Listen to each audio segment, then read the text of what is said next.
Hey everyone, and welcome to a quick cast of the most recent Tiberium Wars tournament.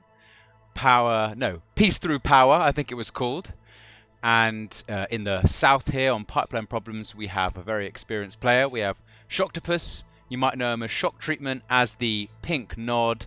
And at the top here, we have Xplode, or DD player. He also goes by as the purple GDI. So they certainly haven't picked easy colors for our mini-map. But hey, we'll make do with what we have. So fairly standard build here is to go Crane. So the GDI player has gone Crane, and he's got a couple of engineers, one walking, don't know where he's going off to, but the other one probably going to be picked up by an APC, and I can already see on the mini-map we have some stealthed shadow teams. So that's not the most common strategy here, but I think Shock Treatment trying to catch his opponent out, and certainly if you can get that Crane, then he definitely can even up this encounter in terms of resources, with this being more of a rush. So let's catch up with that walking engineer. So that's quite an unusual strategy to get the expansion point. Is it going to go down? I think he's just going to get it in time. Almost looked like he jumped onto the roof of that expansion point there. It's a bit of a strange animation. But we've got to keep tracking. Yes, there we go. Just caught the end of that. The Crane going down from DD player. So that's really going to slow him down, and it's going to be interesting to have a look at the economy graphs at the end of this match to see if that evened up the score, as it were, because excuse me, because DD player hasn't even got his war factory up yet, so he's got to play a bit of cat and mouse here, trying to spread out his power plant so we can even get the war fac up. And there we go, another power plant goes down. So let's compare economies at this point. We have a couple of harvesters on the blue field here. We have 3 over here, so this probably is just about going to balance out with that Crane going down. Both players have their spikes. Seems like that was pretty uncontested, but what DD player, or Xplode I should really call him, because that's what he registered in the tournament as, he has got this expansion point, so that's going to be interesting. There we go. So tier 2 there we see at the south of the map, and a couple of flame tanks. So I can only assume he's going to spot this expansion here and take it out, as well as this foxhole. I haven't missed any more action up here, have I? As we see a pitbull coming out. That's probably going to make it more challenging for Shocktapus to cause havoc with those shadow teams, although he's got a fair number of them. I think he's got 4 sort of squads of them there. But DD player with these foxholes having really good vision of the map, but is he going to be able to stop all this?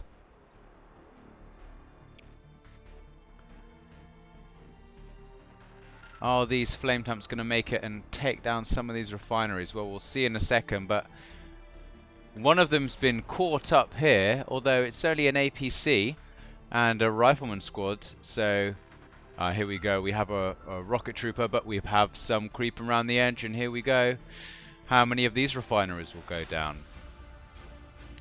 I think the key is if Xplode can keep the build radius here, then he should be able to recover, because there's not too much left of the blue anyway. But if all of it was to go down, that might hamper him in the mid to late game. And it's going to be pretty close, is it? No, it's going to survive with a fair amount of health still intact. And there's another one, so what I think Shocktapus needs to watch out for is there going to be a counter attack, because he doesn't have too much sitting in his base. He's gone up to tier 3 though, so he'll probably be able to fend off a small army with just tier 3 base defenses, like an obelisk or 2. But this is going to be an interesting little battle earlier in the game. If Xplode can take out enough harvesters, then he does have a chance here to really hamper the economy. And the Crane is going to go down, so both players craneless, as it were now. Only one build queue. And we'll see the amount of harvesters go down. Maybe some good micro from Shocktapus.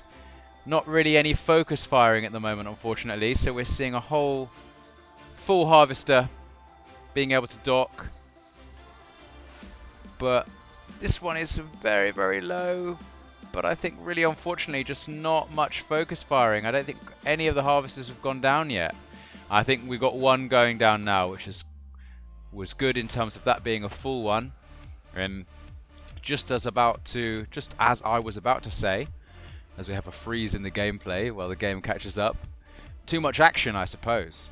Just as I was about to say, where are the tier 3 base defenses? We have one popping up, but if this carries on any longer, I'll try and edit it out and maybe catch you when the game comes back. But there we go, just enough. Just enough time for me to awkwardly talk over, I suppose. And really, unfortunately, Xplode's units here getting caught between this ridge and the war factory. What do you call the Nod war factories? Oh, it's just called a war factory. And there we go. Attack repelled, mainly due to some of the environmental factors, really. And the Shadow team's still causing a little bit of havoc. They're probably going to try and take out the spike. And again, we're seeing a counter attack from the counter attack here from Shocktapus. His tier 3, I don't know if that's been rebuilt or whether that has just been repaired, but it seems to me like it was a little bit further back, wasn't it? So I think he's rebuilt that, and we might see a fair few more avatars. Now ordinarily I'd say this is a really good mix of units, but there isn't any infantry from Shocktapus, so it's a shame we don't see more Predator tanks here, and this avatar is going to make short work of most of these units, but it does go down, so good focus firing. But now we have the Scorpion tanks with the upgrade of the Dozer blades. They've got a little bit more HP, a little bit more resilient. And I think we're going to see most of the action here in the middle of the map from this point on. So Shocktapus has just crept into screen here, so he's already got a couple of refineries, couple of harvesters here, rebuilt his crane, he's up to tier 3. And how far away is Xplode? Well, the GDI player, he's still on tier 2. And although he's got 2 harvesters on the field, he hasn't got any refineries really close. So he's a little bit behind in terms of economy, but we'll catch up with the action here. And some really good crushes from Shocktapus. And only a couple of rocket troopers left, but and an obelisk coming down as well.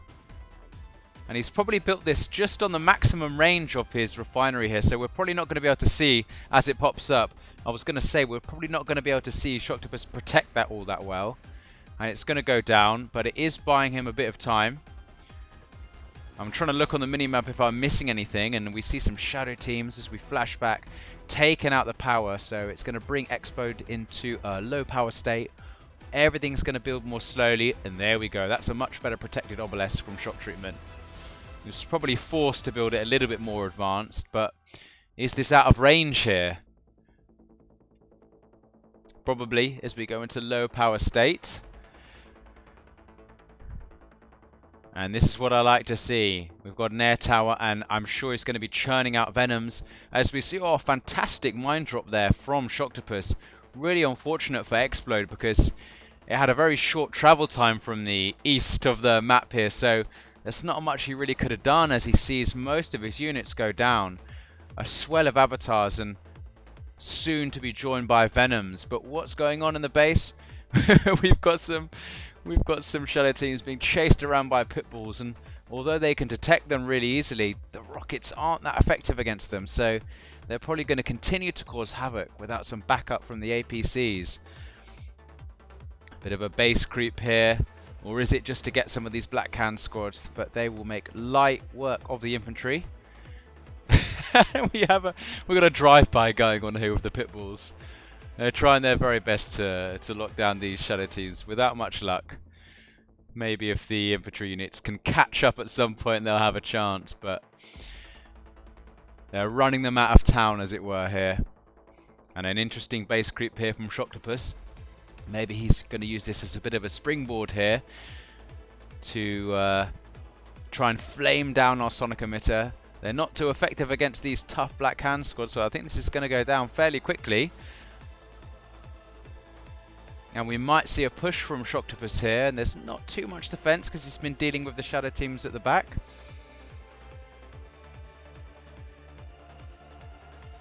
But I think Shocktapus playing quite conservatively, just willing to make sure, not taking any risks here.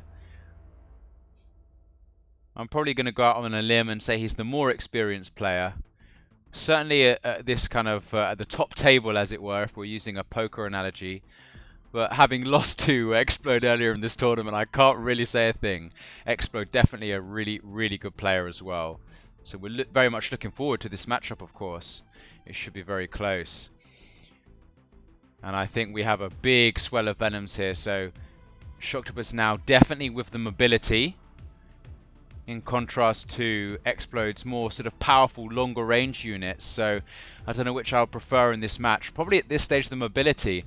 And if this refinery goes down, then with all this blue Tiberium here, that is going to be quite a hit to the economy of Xplode, and he's going to have to ferry loads of pitbulls back off the front line to try and defend. And I think Shocktapus pulling away his units just in time here. But I think we've reached the natural lull. I think Shocktapus definitely having the upper hand. He's still got his blue field up and running. He only needs a single refinery there, really. That's quite appropriate. He's got his spike. Xplode doesn't due to the shadow teams, although he's mopped up all of that Tiberium. And I think really it's only a matter of time if Shocktapus plays this game well. And I think Xplode noticing that he sort of has to force the issue a little bit, although with those black hand squads around, I don't think an infantry swell is going to do it on its own.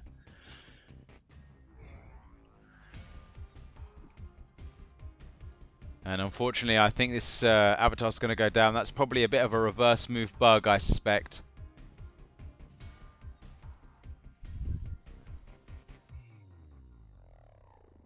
And we see Shocktapus really utilizing the harass nature of Nod, taking out a Harvester, and if he can take out some of these pitbulls, then it puts him in a really dominant position. They all go down. And as we come back and we catch a poor Mammoth tank reversing over a series of mines. So I think if shock treatment is to, and some excellent micro there from Shocktapus, facing a beam of sonic emission and some harvesters chasing down the black hands, able to avoid most of it. And as I was saying, I think if these avatars can push into the grills of these artillery units, then they're not going to stand too much chance. But some good focus firing from Xplode. We'll try and keep an eye on the minimap to see what those Venoms are up to. But this is well and truly the front line, so we'll keep here for the time being. And I think if this sonic emitter goes down, this might be the beginning of the end for DD player, aka Xplode. Really staying in this game as long as he can. And I think the Harvesters here doing their bit on the front line. And I don't quite know why Shocktapus is retreating. I think he could push in here, but he's probably just making sure. Seeing as we have our Venoms on the west of the map here as we look on. He's probably going to make sure, very much his style. I'd liken it to being decapitated as opposed to being shot in the head. Definitely wanting to pick apart the player and be certain in a tournament like this with the high stakes play of the grand total prize money of $0. I jest. And I barely noticed this sheer amount of Scorpion tanks flanking on the left-hand side, so we may well see the infrastructure that is left on the back base of Xplode go down. This is going to be painful for him. He's going to be fighting on all fronts. So I suppose while we watch the utter destruction, the slow destruction of Xplode here, I'll sort of bring you up to speed that there is still a Tiberium Wars community, albeit an incredibly small one, but it was really great to see. I think 15-16 players for this recent tournament. Peace through power. So if you are interested, say you're a Kane's Wrath player and you want to get involved in a slightly different, I'd say a little bit of a more fast-paced game, I should say. Slightly less variety in terms of units, but definitely I think more variety in terms of strategy.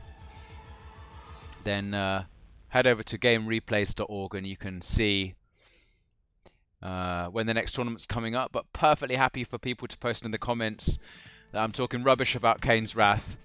But I suppose I do prefer watching Tiberium Wars games a little bit more. As I said, the action starts earlier on, and it's a little bit less samey for me. But hey, if you're against me on that, pop it in the comments, and we can argue till the cows come home about which game's better.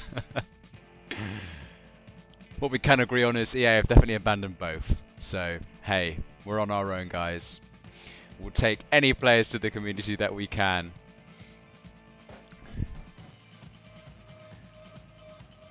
And I think what we're going to see for the next tournament is maybe we'll try and sponsor a bit more of a cash prize, and we might see some of the more experienced players join as well. People like Bike Rush, Pokemon, Lumos maybe,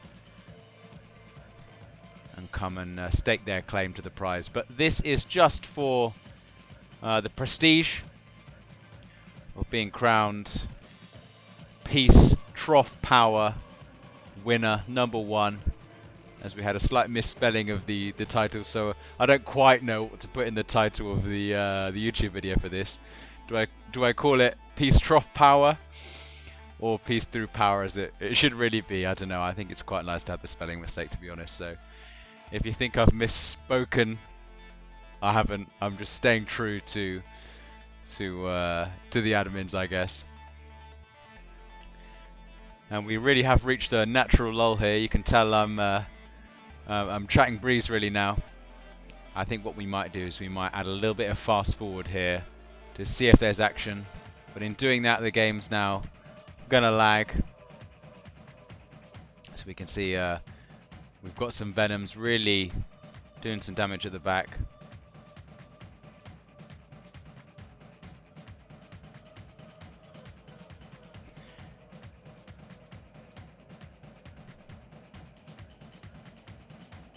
And the AA cannon's probably coming a little bit too late.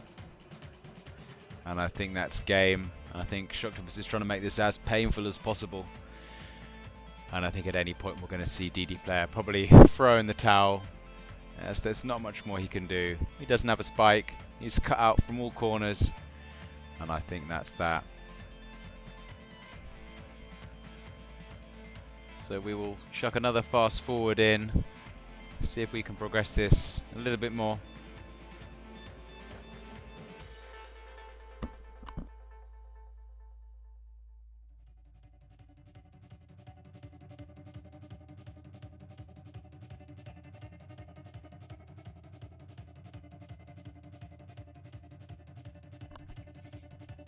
The last stand from Xplode here.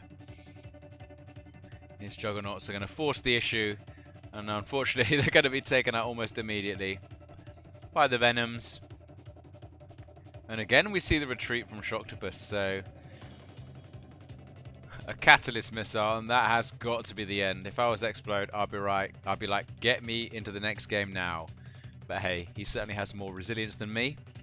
After all, he did thrash me in an earlier game. So, hey, if you're watching this, Xplode, this is what it feels like, mate.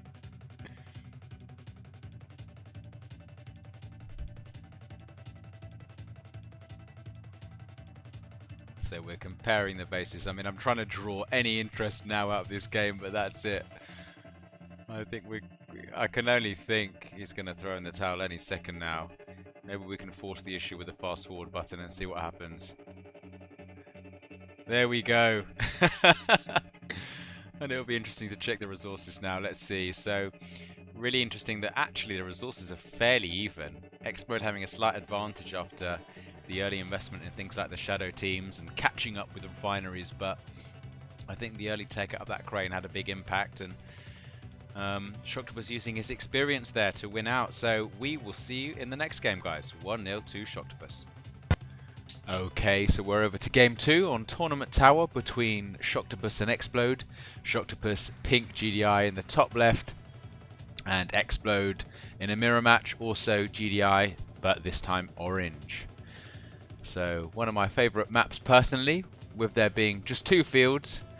The action comes to a head very quickly as both players follow the usual build of trying to claim their spike. One in the south, one in the north. And I can't even see any funny business trying to intercept each other's spikes, and it looks like Shocktapus is going to get his infantry squad into that building, and that's quite important as a GDI player. You can usually stick either some rocket squads in there to sort of counter any NG APCs, or you could stick some snipers in there as well. But both players have captured their spikes. Xplode being a bit more aggressive with the infantry placement in the buildings. No rocket squads as yet, so the first thing we're really looking for are some APC NGs, just as I mentioned one. Shocktapus is first out of the gate, followed very closely by Xplode. Now Shocktapus has spotted that, but I think at this point, if you know you're facing a GDI mirror, then you know these APC NGs are coming.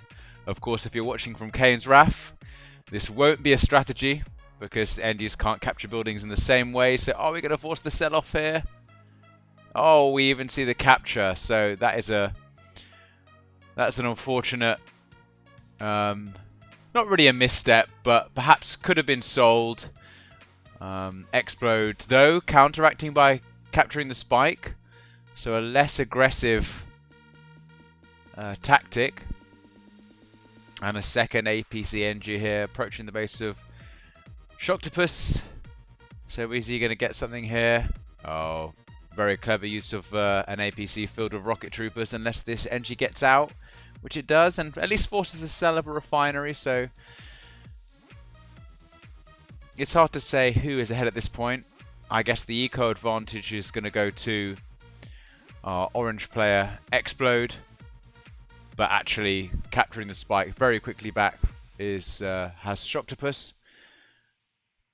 So the eco advantage slipping away, and we're just waiting for that war factory now, and it's been placed very, very quickly. Actually a little bit more of an advanced position, so that's an advantage if a front line forms around this area, but a disadvantage I suppose if Shocktapus sends his troops around the outside and harasses Xplode from that angle. So we've got 2 harvesters, 3 harvesters on this field, 4 even. We've only got 1 at the back here, whereas Shocktapus has 2, 4 on that one, 5 on that one, and he's just sent another harvester to sort of even up a bit more, 3 on the front. So we've got a crane here as well, so perhaps Shocktapus detecting that early warfac capture as a real opportunity to push ahead here as he creeps these refineries. And this is going to be a really interesting front line here with double warfac from our from Xplode, I should say, really. I think Shocktapus just testing the waters with a floating APC that's going to get shot down. Just escapes in time, but here we go. Shocktapus matching dual warfac here, probably noticing that he has to a certain extent, but he's got that tower with 2 rocket squads in there. So what's he focusing down? Is he focusing down the watchtowers? Hopefully he's focusing down those tanks, because that is a big advantage. But they're being cleared from the building now, and we've just got this front line forming here between the 2 players.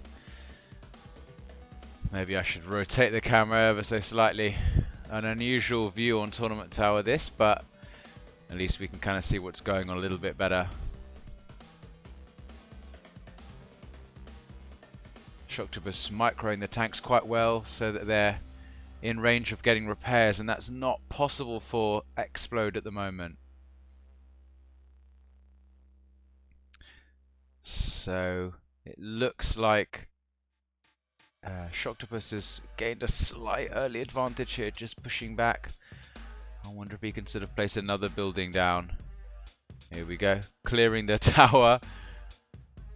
So the map just being called Tournament now. No characteristic feature in the middle of the map.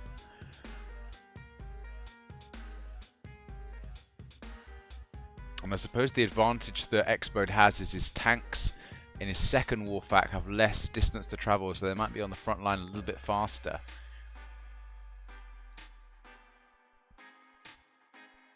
And although I bet he's, he's ploughing all his eco probably into this, into building the Predator tanks, but it might be nice to see some infantry from here, maybe try and create another angle. But here we go, we have the Sonic emitter. Let's go back to the normal angle now, and I think Xplode conceding that war factory is just too advanced. And is he tier 2? He's tier 2, and Shocktapus has got that tier 3 up just that little bit faster. And I think unless he can tech up Xplode, this is going to be quite difficult. And do we have a bit of harass near? No, I thought I saw some pink units there. Obviously not. And I think it was just a bit more of a investment in perhaps harvesters and refineries early on that has seen this seemingly big difference in eco, but Shocktapus was able to get that tier 3 up seemingly so much quicker.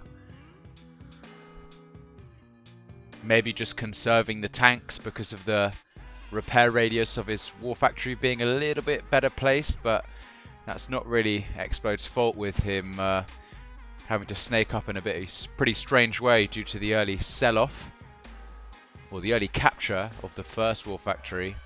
And if this war factory goes down, then I don't think we have too much chance here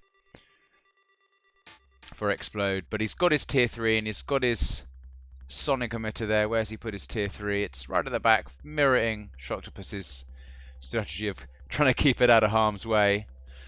But we'll have a battle of base defenses, a battle of juggernauts now, so he's managed to even it up. I think it's down to micro more than anything now. But Shocktapus has got the upgrade in terms of railguns. And I think these Predator tanks are going to meet their maker here if they come around the tower that way. Perhaps using it as a distracting tactic to get a few more juggernauts out, but they're always going to be overwhelmed, unfortunately, at this point in time. Look at them being focused down. They're being almost one-shot now. And we've got some... what are these called? How did I forget? Firehawks. We've got some Firehawks taking out the war factory. So a really diverse range of attacks here from Shocktapus. I didn't even see the airfield go up. I guess because we were fully focused on the action here. And this has got to be the final onslaught.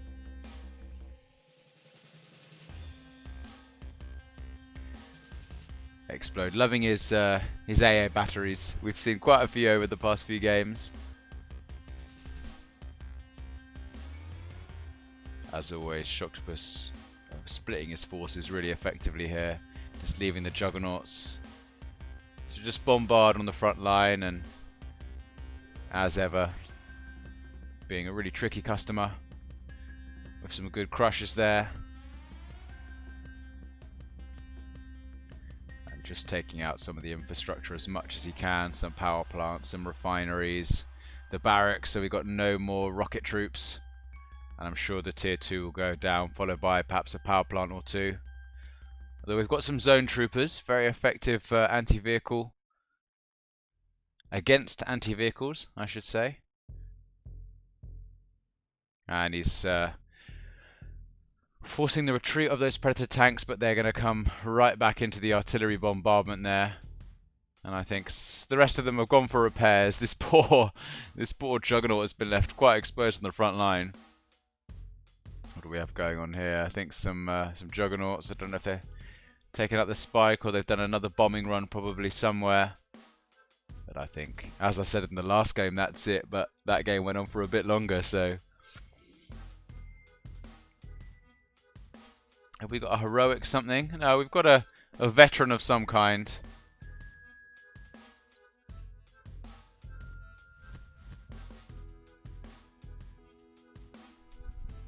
Xplode, not someone seemingly who gives up without a fight.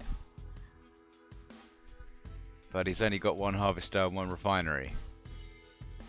But we're seeing plenty of rocket troopers and zone troopers putting up a final stat, but they're not going to be too effective against a couple of sniper squads. That is for sure. And there we go. We see the concede. And that is Shocktapus going 2-0 in this series. And we'll go straight to the next game. Okay, our next game takes us to Barstow Badlands. And again, continuing our series, Shocktapus on the left as GDI, pink as always. And the early sell of the power plant for Xplode, really placing an importance on getting this middle spike here. Now the trouble with doing this is your opponent's always going to notice that you've gone that little bit early. And therefore can sort of counteract what you've done. They're in there and they're gonna claim this spike, but it's always tricky against GDI because they can always APC NG it. So is it worth going that far behind? Well, we'll see as this match goes on.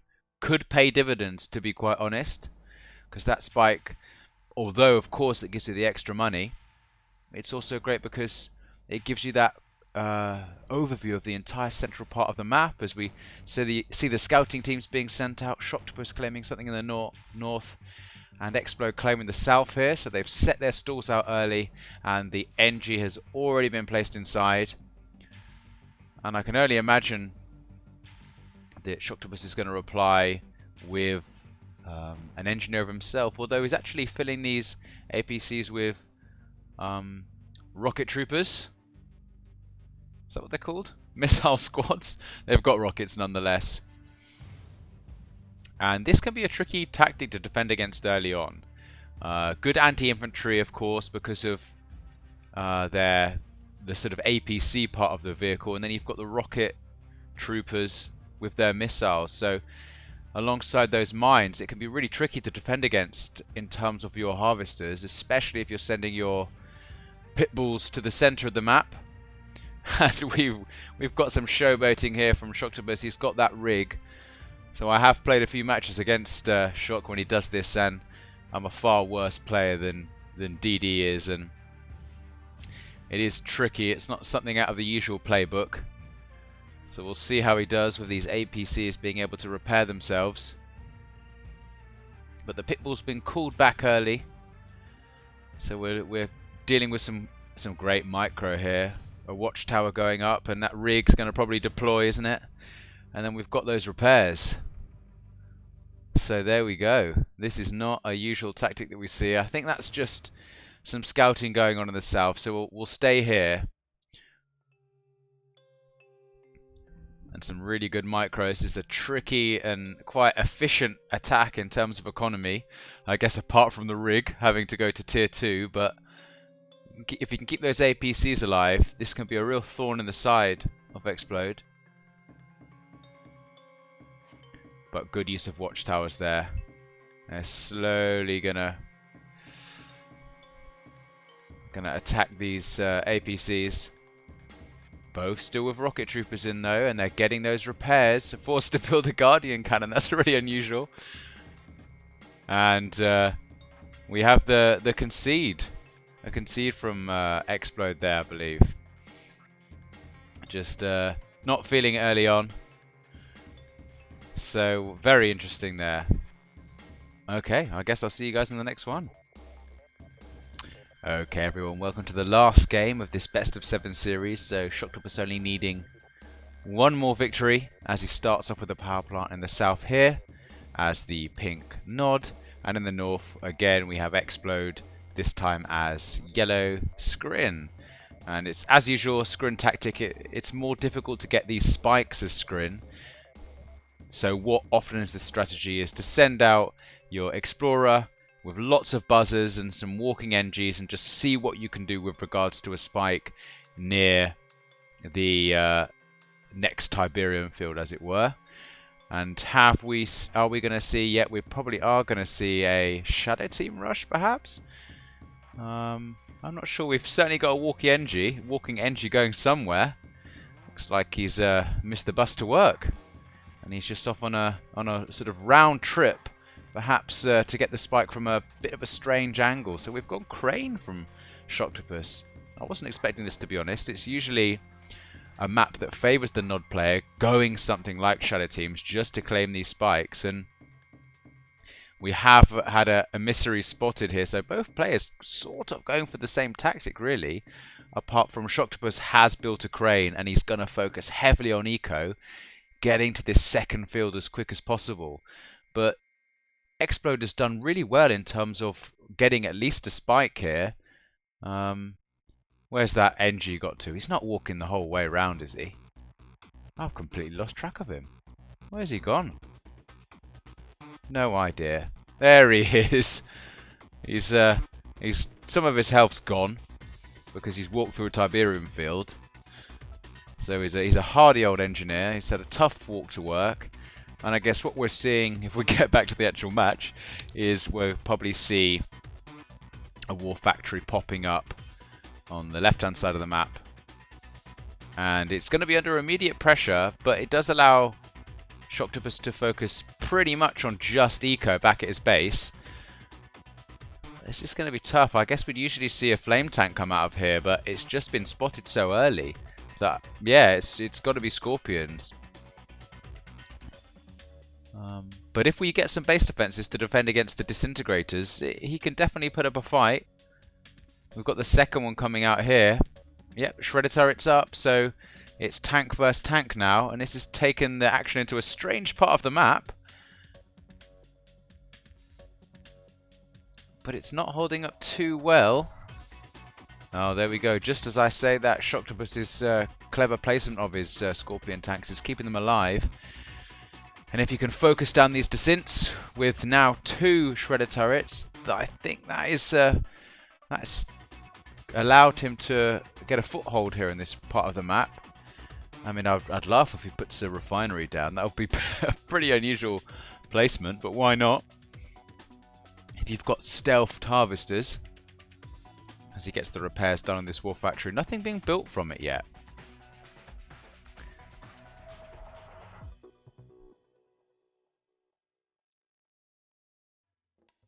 So we see the Seekers pressing forward, getting a few really good snipes of some tanks there.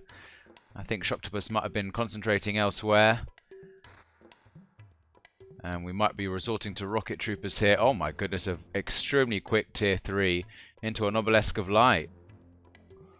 So now we know what he was saving his money for when we didn't see things being built. And that's just really excellent judgment from Shocktapus. I think maybe a less experienced player would have just continued to pump out units, but he's completely solidified his placement here now with that obelisk. And just as I joked, to get more build radius, he's gone with a refinery here as well. So this field is his. As we see a refinery pop up, we did see that sort of being this region being claimed early. I suppose he's not really got anywhere else to go, old Xplode. And he's going to claim this spike. So we'll be 1-1 at spikes. And we'll go back here. So the trouble is he's being kicked off his own field here, really. So it's going to create some strange dynamics as we see a Black Hand squad sneaking into the base and just being very irritating. That power plant's going to go down, and the Seeker tanks here are just going to be ripped to shreds by probably a couple of obelisks that are coming up. I think they've destroyed one harvester, but this one's going to run away or drive away. Probably get taken out, but we've now got an obelisk protecting that area. And the Black Hands are just going to... Surely they'll be taken out by a buzzer hive soon. But tier 3 units. As again, we have another lag in gameplay. Can't even blame EA for this one. Although I will for any FIFA problems next week when it comes out. But I'll cut them some slack here. This game just too intense, obviously, as we come back here. So, tier 3 units, avatars coming out, and it's going to be very hard to defend against this. How close are we to tier 3? We're on tier 2. Is anything building from the drone platform? Let's have a look. Yeah, a couple of things building, so it could be on the route to tier 3. And I think all it takes is a base creep from Shocktapus. And he will have this game. A very lonely lightning spike there in Shocktapus's base. I wonder what that yellow unit was. But the avatars here, perfectly adept at destroying bases in one fell swoop of their lasers. And almost entirely displaced now is Xplode. He's only on the right hand side of the map. Everything's been destroyed here. These harvesters are probably should get on their merry way. I don't know why they're going back to harvest here, because they're going to be destroyed very soon. And we have a final disintegrator stand. Bit of a tongue twister. Oh, yeah, there we go. The perfect riposte from Shocktapus. He knows what was coming. And a bunch of militant squads are being produced to counteract that. I don't think there's any chance for the descents now. Although there's a fair few of them. But there we go. Too many militant squads making light work of all of his units. Now the trouble is, Shocktapus, just like some of the other matches have gone, is now gonna be able to pick Xplode off from lots of different angles. So he's not got a ineffectual base here. In fact, he's doing quite a clever tactic of going Storm Riders. But in saying that, the amount of rocket troopers that Shocktapus has got, he's just covering all bases, isn't he, this guy? And our descents are just fleeing to the corner of the map. They'll stay under this pipeline, hoping to live another day. And there we go. Storm Riders being taken out by the rocket troopers. But you've got to give it to Xplode. He fights till the end. But I think we might see a sell relatively soon, because he hasn't got much of a chance anymore. And that is a clean sweep from Shocktapus.